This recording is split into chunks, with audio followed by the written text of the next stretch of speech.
and welcome to Redheads on Romance, the podcast where Lily, that's me, and Holly, that's me, review romance novels and Hallmark movies for our own entertainment and hopefully yours too. So join us for a slightly snarky look at the spicy and sentimental side of Happily Ever After. Let's dive in.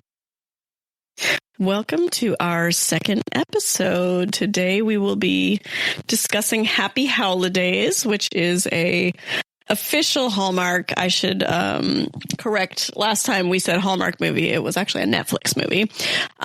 So we are doing an actual Hallmark movie that came out in 2024, actually just a day or two ago. We watched this one, and it was the result of choosing a male lead based on a show called Finding Mr. Christmas.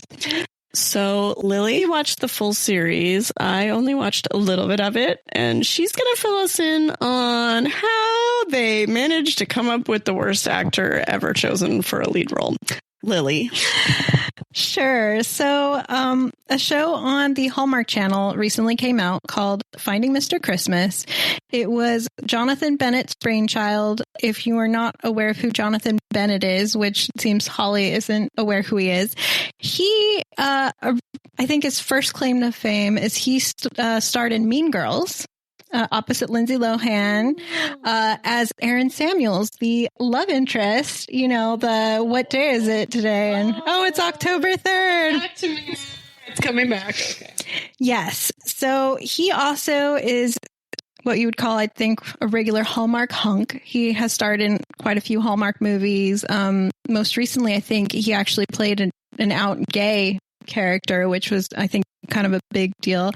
But personally, my favorite is he's also the host of Halloween Wars, which, if you're not familiar with Halloween Wars, it's one of my favorite shows of all time. But if you love Halloween and cake and pumpkin carving, it's a competition for cake artists, sugar artists, and pumpkin carvers. And I love it. So you should check it out if you are not aware of that show. I think it's on the Food Network. Anyway, so Finding Mr. Christmas. This show, it's hosted also by Jonathan Bennett. It takes a bunch of hunky guys and basically does different acting challenges to weed them out. It also has some like cutesy, Christmassy challenges too that they can win, like special advantages and things like that. But the main point is do different acting challenges. And the main point of the show is to take one of these hunky men and have them star as a leading man in a Hallmark movie, a Hallmark Christmas movie. So, I won't talk about the whole show. You can find it on Hallmark Plus, or I think maybe on the Hallmark Channel, they'll play it sometimes. But it got down to the final three, which were Hayden, who is from Australia, has a cute Australian accent, and has the bluest eyes I've ever seen. Fake. They're fake. Fake blue. All right. Holly says they're totally fake. Elijah, who is very cute and charming, and he actually toured with the musical Hamilton, so already like has acting cred and everything behind him. And then Ezra. So in the finale, they have them do kind of a scene. They film an actual scene on movie sets, and I watched, them filming all this. And then I'm waiting patiently for them to show the final product for each of the three finalists. Well, they don't. So what they do is they cut straight to the finale where they're judging and announcing the winners. And the first thing they do is they cut Elijah, which I was really sad about because he was one of the strongest actors there and so fun for me to watch personally. And then they do the dramatic, like, okay, who's going to win? And Ezra's the winner. Now, for those who haven't seen the show, Ezra has got to be one of the weakest actors they had on the show. And I'm not even sure how they got him as far as he did. Okay, so I watched the very end of the last episode because I just didn't have time for this thing. But so let me describe these last three guys for you. Okay, so Ezra, the one who won, he's the tallest. He does look, over 6 foot tall, very physically fit, your typical brown hair, stubble jawline, romance guy. Then Hayden, the Aussie, he has blonde hair. I'm convinced fake blue contacts. They look too blue to me. But Australian accent, second tallest. We didn't really see him act, so I'm guessing, but it had to be better than Ezra. I'm just saying.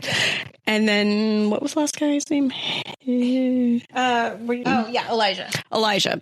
So he is the shortest guy. He is black. He has dreads, very cute. They showed a little bit of his scene.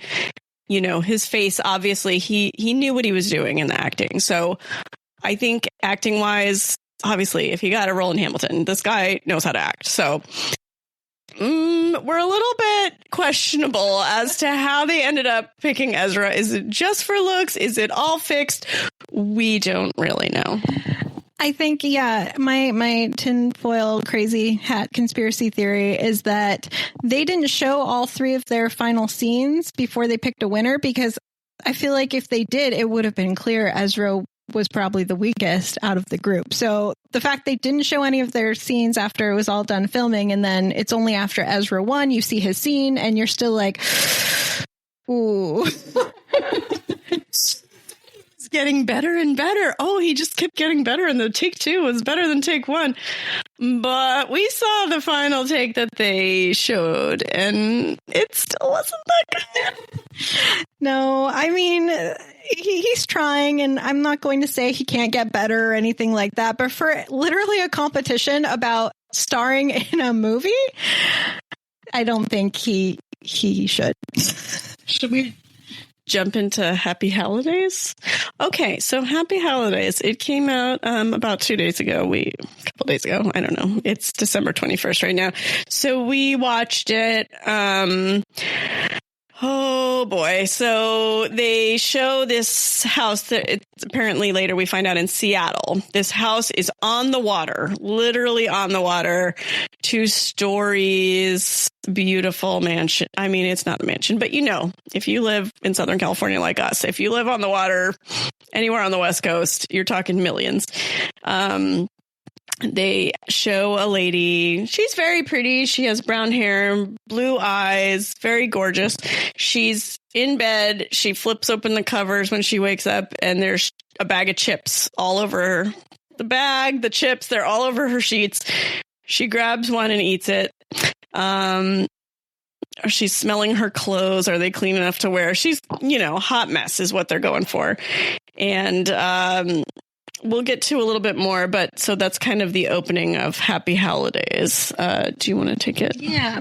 So, and in case we didn't say, Happy Holidays, the whole point is it's the show that the Mr. Christmas is starring in. So Ezra is starring in this movie, and we'll get to that soon. But so we meet Mia. She ends up going to work. She works for the Seattle Tourism Bureau, and she meets with her boss / it seems like best friend, and they kind of allude that she's hiding away for some reason. You don't quite know what happened.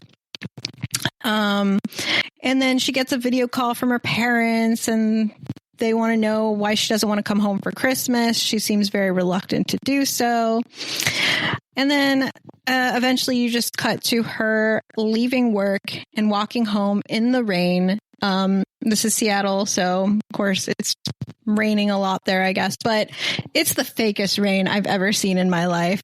I don't know how you could make rain look that fake, but it looked so bad. And as she's walking home in the super fake rain, she comes across a dog that's stuck in a fence and giving her literal puppy eyes, wanting her help. So this is where I was a little confused. Like, is the dog belonging to the person who owns this yard and trying to escape and just stuck? What's happening? So she frees the dog. He comes out. She realizes somehow that the dog has no home. So she brings it home. Not a dog person. So she just kind of puts it up for the night, comes down in the morning. The dog is destroying her pillow. Feathers are flying everywhere. Decides to go to Puptown Rescue, I think is the name of this place. You know, this super fancy chalet dog rescue.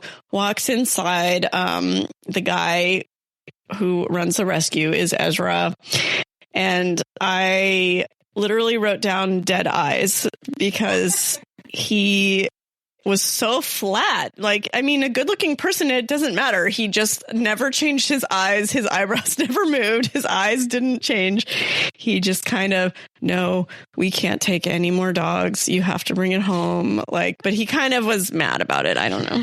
Yeah, they're trying to start this out like an enemies to lovers kind of deal, or haters to lovers. She's trying to wait in line to be like, I want to return, or not return. I want to bring this dog in. I can't handle it. And he's just so rude to her off the bat. He's like, I'm talking to someone else, and like, just wait. And you can't just drop a dog off here. Like, that's a weird thing that somebody who just found a dog would want to do, find help for it. But he's like really mad at her, but you wouldn't be able to tell by his acting. One of the things I noticed is it feels like his eyebrows don't move, no matter how hard he's trying to emote. The dead eyes, you just can't get past them. Right. So, but unfortunately for this guy, his character's name is Max, he has a border collie, very cute dog, who has been a little despondent lately. Look up at this kind of poodly, curly, gigantic dog that she had found in the rain. She names it Russell later. So anyway, Russell sees the other dog, whose name is Jules. The two just lock eyes, fall in love. It's very much more believable than the humans. They run towards each other, and Jules hasn't been eating or acting herself. Russell is, tearing up the house. So the dogs, they need to like be together. So what happens next? Does she go into work after this? Well, he has a sister who works at the what's the name? The Puptown Rescue. And she said, "Oh, that lady seemed nice. Mia seems nice." And he's like, "Oh, she's trying to, drop off this dog." And she's basically like, "Calm down. What's your deal?" I think is the takeaway from that. And kind of alludes that he might have gone through a breakup or something. They don't touch on it too much at this point. Yeah, so I think she brings the dog with her to work because she can't get rid of this dog, which is literally the point of a rescue, is to take dogs or cats that people find or don't want. So that makes no sense. So she goes to work. Her friend is her boss. She says, "Oh, you should be moving up. You should be moving on. You shouldn't just be a secretary," whatever she is. So some sort of like marketing person at the tourism board in Seattle. Basically, we feel like Mia just doesn't have her life together. That's kind of the vibe. So she takes the dog to a Christmas party at the park. So when her boss says, you're not moving on, you need to do better. Her boss was basically saying, "I didn't think you'd be here so long, but since you're staying here, I need you to do more work than you're doing." So she assigns her this like task of going to different holiday events around the city and posting about them, basically like a social media type person. And so in her Rapid Fox search browser, she finds this thing called Holiday Party with like paw. And she goes to that. And of course, when she's there, her dog runs off and finds the other dog, Jules, from the rescue. And they're both in sweaters, and it's pretty cute. And they play together. And of course, she runs into Max. So she's taking videos. The video goes viral. They're, mad that they're seeing each other, but the boss just absolutely loves this video that goes viral. She said, "You've got to get these dogs together more. We need more. Everyone's invested in Jules and Russell." Juicel? I forget the couple name for the dogs. They need to spend more time together. It'll benefit both businesses.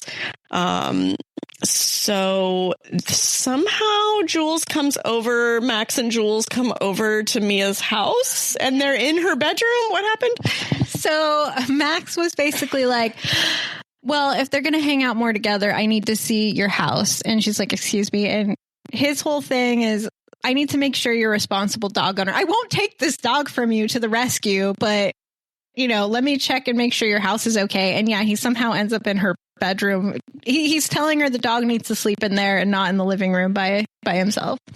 And they have their first, so he says, he carries the dog bed upstairs to her bedroom. Oh, that's what it was. Yeah. Okay. Well, of course, he destroyed your pillows. The bed, he picks it up, goes up the stairs. I don't know how he knows where her bedroom is.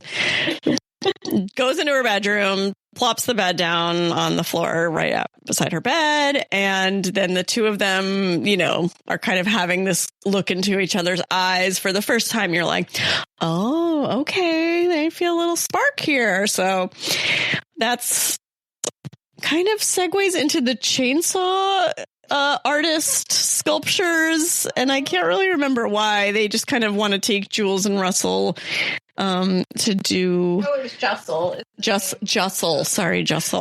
Jussel and get more videos of Jussel. So they go to a chainsaw sculptor. I don't know. Does that then? I think you jumped like several spaces too far. Let me see. Well, okay. If we step back a second to being in the house, what I find is awkward is 1 minute he's antagonizing her and saying, you're terrible. This place is like a death trap, to all of a sudden being like, so why Seattle? What made you come to Seattle? And they just like start talking like, I don't know, like trying to build a relationship. But anyway, so after that, Jussel, they end up going on more of these cutesy dates. They go on a hike. Yes, it's a holiday themed dog hike where at the end of it, they tie on doggy bandanas off this like fake Christmas tree. So I guess that's a holiday thing. Light up trees in a love circle. No, I think that might be a later one. I know it all blends together because it was so bad. But they do stop and look at a romantic waterfall. It's so beautiful, worth the hike, blah, blah, blah. Oh, and then Max drops this whole, Russell's concerned. They only want us to come to our place. Like, maybe you should bring Russell over to Jules's place, so I don't know. It's just some... So when she brings Russell to Max and Jules' place, he seems like upset that she's there, and then she goes over to the dog bed and they're playing with a little pillow that says Biscuit that's shaped like a bone, and she's like, oh, what's Biscuit? Who's Biscuit? And Max just shuts down and he's like, you need to leave, or some very weird. He gets very upset that Russell's playing with Biscuit's little thing because you find out Biscuit was a dog that belonged to his ex-girlfriend, Amy. I think it was Amy. And, she broke his heart and took her dog Biscuit with her. And I guess he got all defensive for poor Jules because Jules was really attached to Biscuit, apparently. And so, yes, he gets really mad at her for no real reason. Are we at the chainsaw place yet? That's the next thing I wrote down. He comes to her house and basically apologizes, and he explains about this whole story about the ex and Biscuit. She moved to LA and he didn't bounce back right away. Oh, yes. Then they jumped. Sorry, I apparently completely missed that part. So anyway, they seem to have fun. The chainsaw artist is also a good-looking guy. He's just kind of like doing some videos with them, I guess. I don't know. Have a little like experience. It's in this rustic barn. So they cut to Max is back at Puptown Rescue, dancing around the office. He is smiling. His sister Penny, I think her name is Penny, is working there, and she's like, what is this? You don't act like this. So Oh, okay. And then they do the forest tree thing and he gives her an ornament. Is that right? So he's kind of like into her. He's finally like a little bit like nosies, maybe?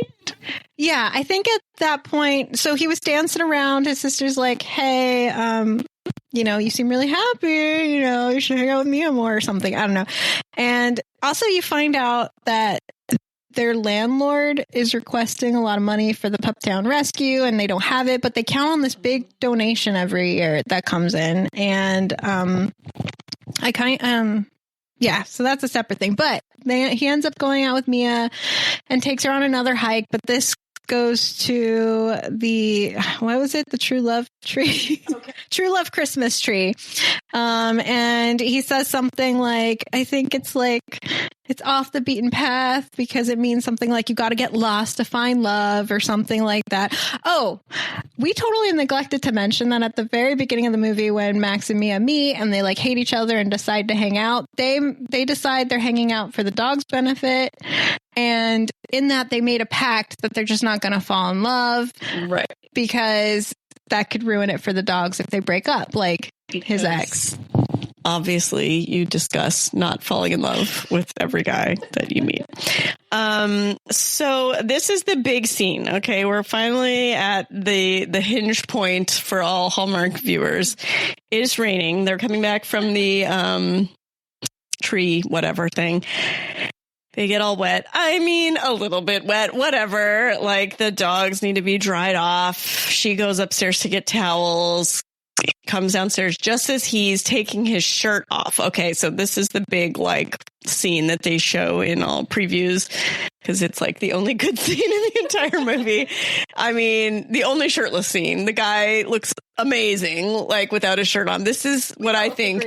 Yeah, why they picked this guy to be the winner is because he's tall, he's fit, he's handsome. They're just going to show it off this one time.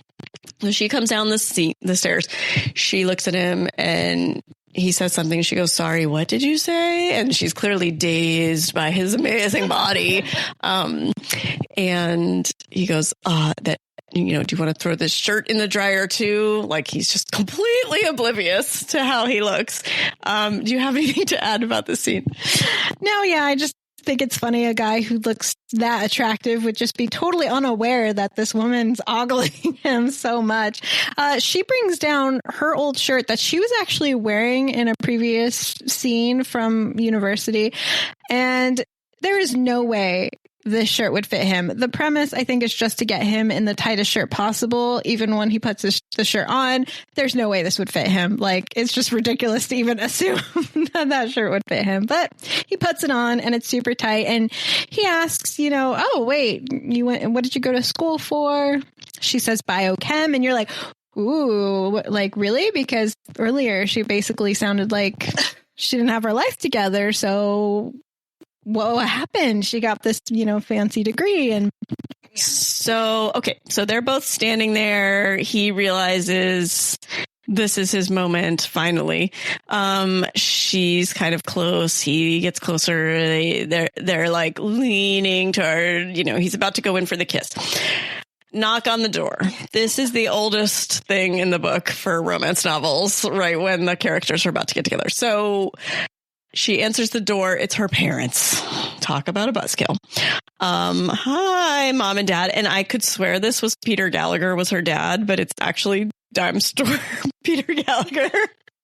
The whole time I thought it was. No, it is a guy that looks a lot like him, from the OC and lots of other great things. So they sort of meet him and he decides to leave. She shuttles him out. Whatever. Her parents are. But that's when you find out. We find out that they're both doctors. She was a doctor. She left because a patient died that she got in trouble for operating on, who was like bleeding out in a hallway didn't have insurance. And she's like, I've got to help this person. And like they waited too long, but she was like willing to operate, so she just couldn't handle that whole situation. So we find out that's how she got into her string of waitress and bartending and tourism. Yes. And Her parents are clearly worried about her at this point. What I don't understand is they seemed worried about Max being there. I mean, my first thought is, oh, good, my daughter's dating or something. But they seemed clearly rattled that this very hunky man was in her house when they showed up unexpectedly. They also seemed really weirded out by her dog, Russell, maybe partly because she's not a dog person, but they don't seem to be dog people either. They say she seems so lost, but then she comes in, she went out early to take the dog for a walk. She brings them breakfast the next morning, after they're just talking crap. Oh, well, anyway, so they have this big pitch for her where they want to retire from, they have a doctor practice, like one of those old school, small town like practice where they're both the doctors and they're ready to retire. They want her to take over. And they said, oh, this will be perfect. You can do it however you like. It's not going to be like what you went through. Everything is going to be on your terms. So she's kind of thinking about it, but she's also like, well, now I'm really starting to like Seattle. I don't really want to, I think they're from Miami, the parents. So she would have to go like completely to the other side of the country to do the practice. But she's like clearly just starting to get the feels for Seattle. Well, actually, I think at this part, she's actually offended they asked her to take over the practice. Like, she seemed angry at them. Like, I can't do this. I don't want to do this. My life's here now, blah, blah, blah. Which I thought was a bit of an overreaction. And especially when she explains the circumstances of her leaving being a doctor, I feel like if you run your own practice, you have a lot more say over things than she would have had. But either way, at this point, she was angry. I think she does come around later to the idea.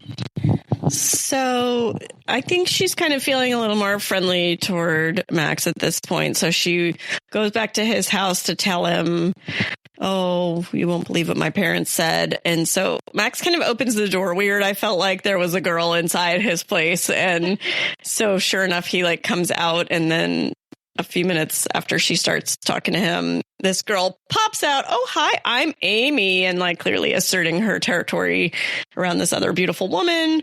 That's the ex-girlfriend. She shows up. She'd moved to LA because that was like her dream to live there. And Max, his roots are in Seattle. He didn't want to go. So she's trying to spark it back up. So Mia just kind of leaves. The next morning, they have a 5K with the dogs, and she's texting him or calling him, and he doesn't show up. So he realizes, I guess, after it's too late that he was supposed to be at this 5K. And yeah, after she leaves awkwardly from his house the previous day, she's like, you don't have to come do the 5K thing with us tomorrow with the dogs anymore. She's kind of awkward and I think embarrassed that she walked in with him and Amy hanging out again.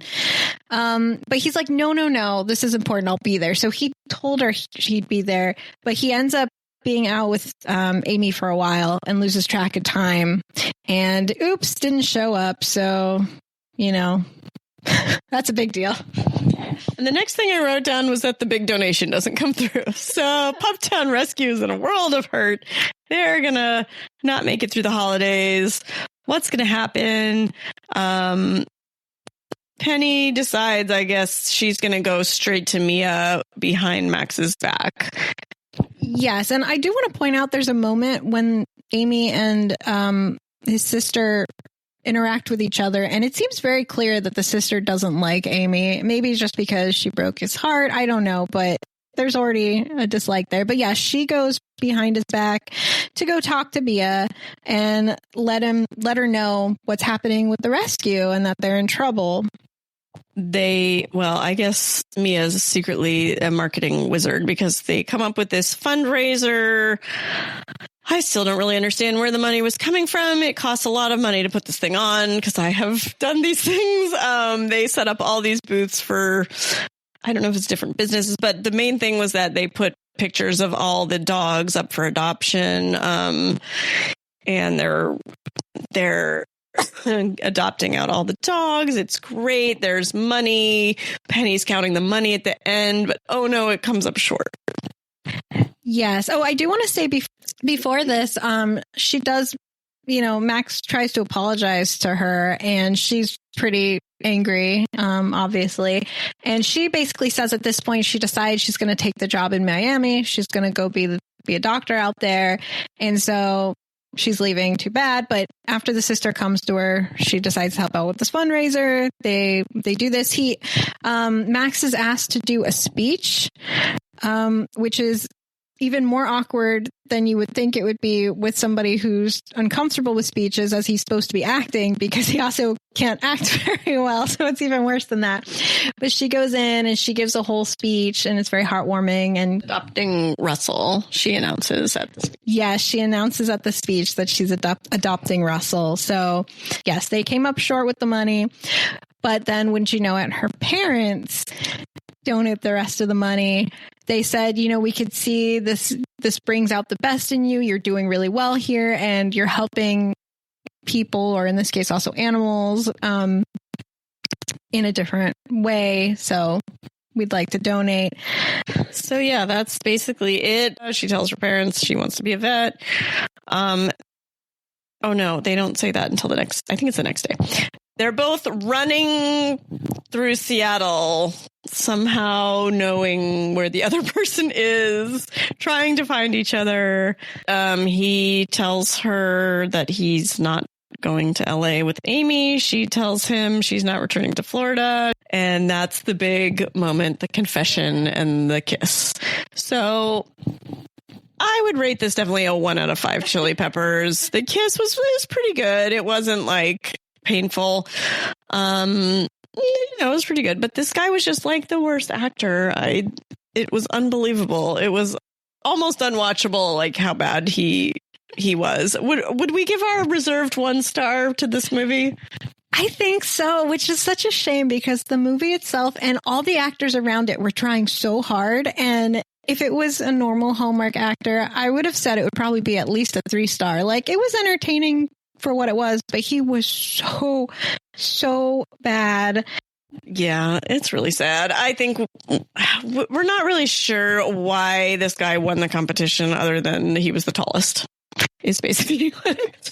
Oh, I do want to say, at one point while watching the movie, I was like, Holly, is his acting getting better, or am I just getting used to it? And then we saw another scene like right after that. I was like, oh, no, he's not getting better. Or maybe they just filmed him so out of order that maybe we just saw him get worse again. And I don't know, but no. So anyway, hopefully that saves you from another stinker bomb. Should we do a book next time? I think this is where we really will come into our own. So, but we had to get in on the Hallmark action, with it being the holidays and all that. So hopefully this was at least a little bit entertaining, and we will see you next time.